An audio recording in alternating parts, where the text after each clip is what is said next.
Hello guys, so be with me for science subject. We're going for pages 370 and 371, the topic of just add heat.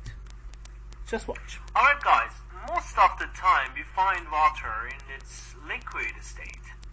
The wet and fluid form of water is everywhere. This is the mostly seen the form of water that we are most familiar with.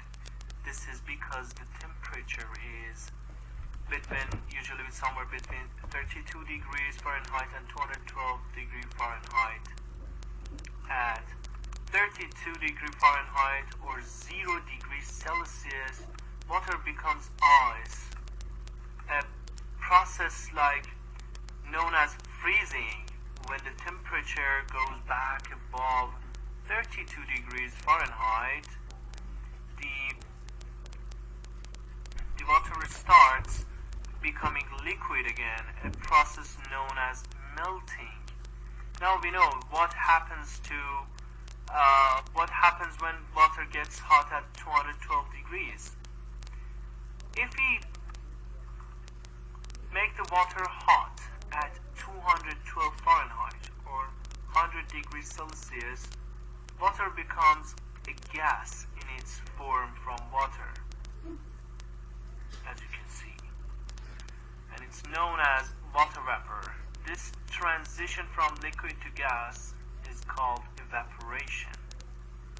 And just like the ice water vapor can also transition back into liquid water when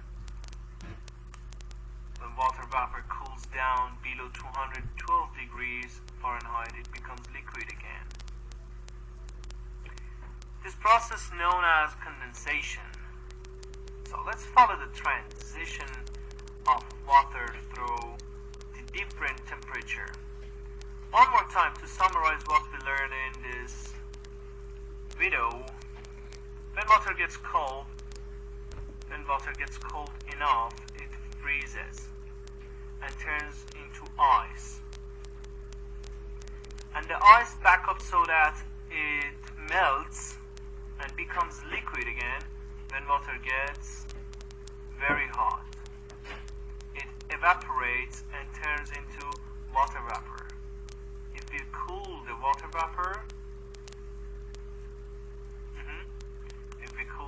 vapor, it back down, it condensates and goes back from gas to liquid. These are the states of water.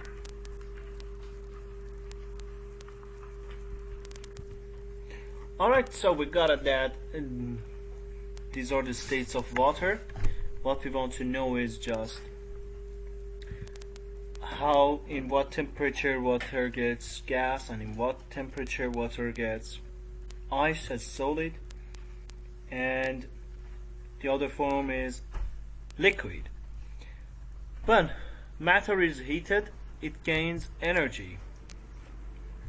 How can heating affect water? Water is a liquid between the temperature of 0 degrees Celsius and 100 degrees Celsius. Look at this sculpture that this boy is making. This is totally, that must be the degree of 0 degree around there. But if the sun hits this ice sculpture enough, it will begin to melt. So we can understand that the weather over there is 0 degrees Celsius, but by heating the sun, that must probably gets melt.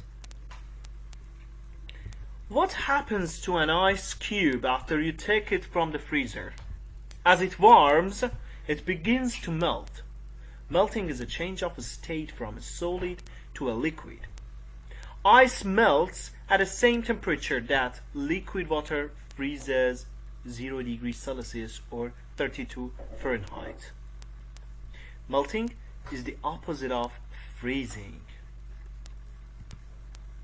And here, guys, what's the temperature? Draw a line from each thermometer to the picture that shows the state of water indicated by the temperature on this thermometer. Here we have garden hose. This is the hose that you drink water and you watering the plants. This is ice cube and this is boiling water. Now look at these thermometers. What is the degree over here? It is 0 degree. At a 0 degree we have ice cube. And which one do you think is for garden hose and boiling water?